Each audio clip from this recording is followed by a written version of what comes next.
equals IR, where this is potential difference. Who knows why they use a letter V there? This is current. It's measured in amps. So this is measured in volts, by the way. And this over here is resistance, which was first measured by a guy named Ohms. So we measured it ohms.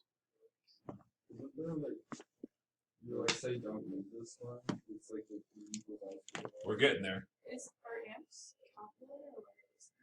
They're either, unfortunately. I prefer lowercase a, but if you wish to use a capital A, you may, because everybody who really does this in the real world uses a capital A. They've been told to stop it. They're not going to, so you may use either. If you open up the little the circuit breakers for your house, they're all listed in capital A's.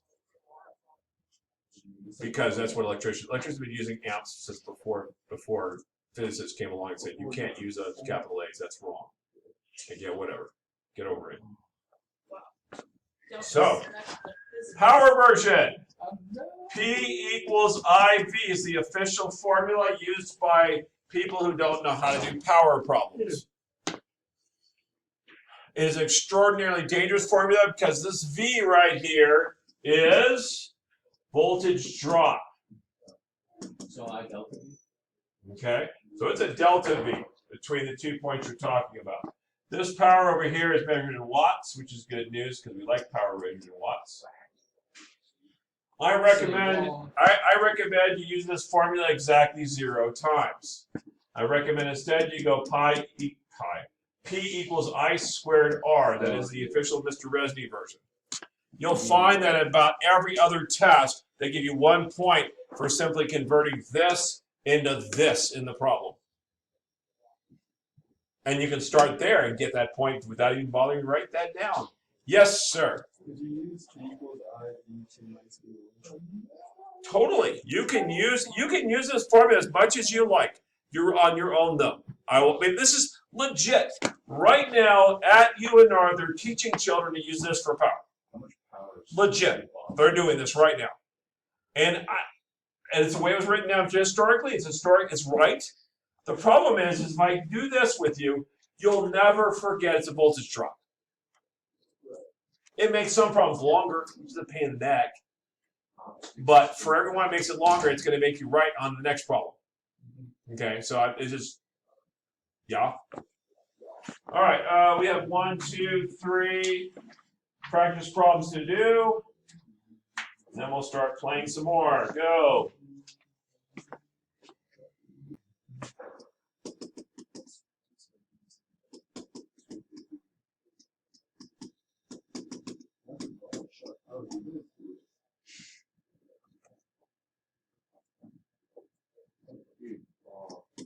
Shocking experience. My puns are no match for what? 1, 2, 4. 22. Shot. In fact, they're revolted. Oh. Sorry, no, we do block ones. Yes, if you heard our That's the current trend? Is that the fun too? I see you. Sure.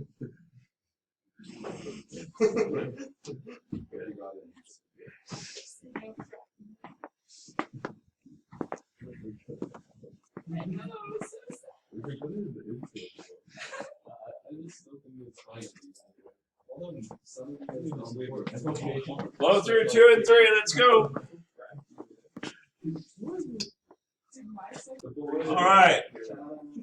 So series, you have, whoop, can't do that. Here we go.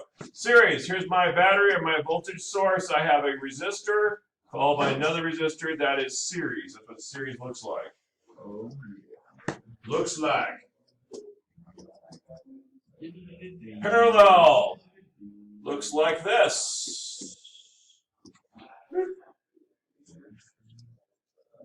Resistors are in parallel. Properties of series. Current, the same. through all resistors. All right? Voltage, different. So the current's the same through all resistors, the voltage is different. Whereas in parallel, the current is different, but the voltage is the same, because I have to drop just as much voltage going from there to there, whether I go this way or this way through it. So like parallelity versus theory. Every time you say that, then you say something really strange afterwards that doesn't work. So I'm going to say no. What was the really strange thing you were going to say afterwards? I don't know. No. Because I do something like, I'll say resistance total is therefore equal to R1 plus R2 plus R3, right? And then you would say it's 1 over, which it kind of is, but it's kind of not, because it's actually this. It's the sum of all the ones over. All the 1 overs. Not technically 1 plus on the bottom, so it's not the same thing. Not exactly the inverse in that sense. Okay? All right, with that in mind, you have problem number 4 to play with and number 5 to play with.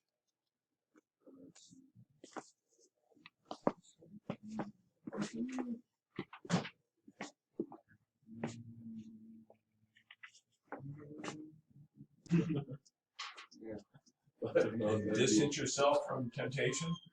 I don't know if I have the energy. Potentially. Potentially.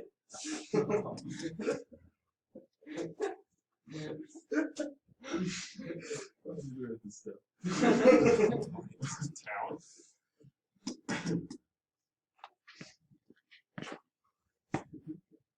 So V equals IR. The total resistance in this case is going to be 22.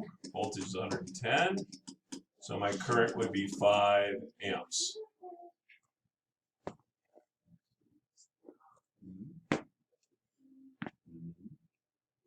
And what's the power of the lamp? The lamp is a 6 ohm resistor, so therefore I'm going to go power equals I squared R, or power equals 5 squared times 6, which is 150 watts.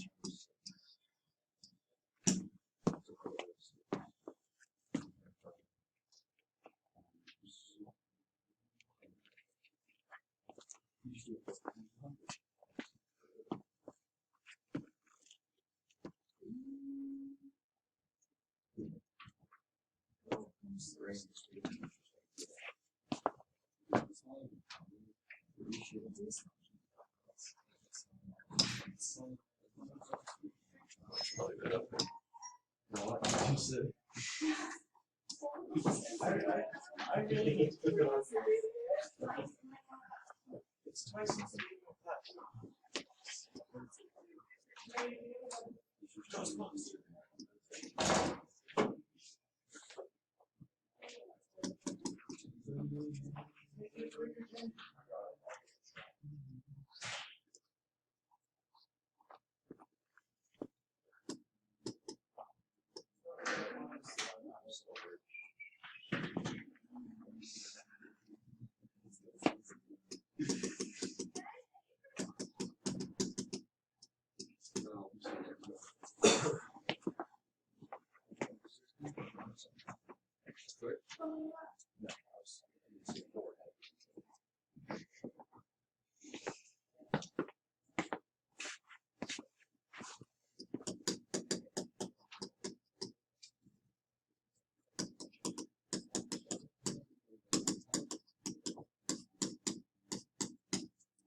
Okay, so what matters? When I'm building a resistor, I want to make it a big resistor. What would I do, Mr. Hamby? Okay, resistor. If I want to make a big resistor, a resistor with a lot of resistance, what would I want to do?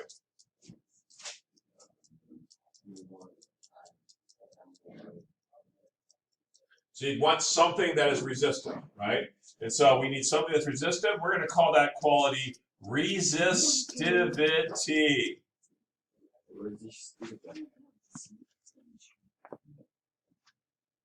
Foods room, they're working. So next, if that's my resistivity, what else is involved? So I got my resistor, what else would matter? The length, right? So specifically, the longer it is, the more credit's got to get through, right? So that would increase my resistance, would it not? So that's the length of the resistor.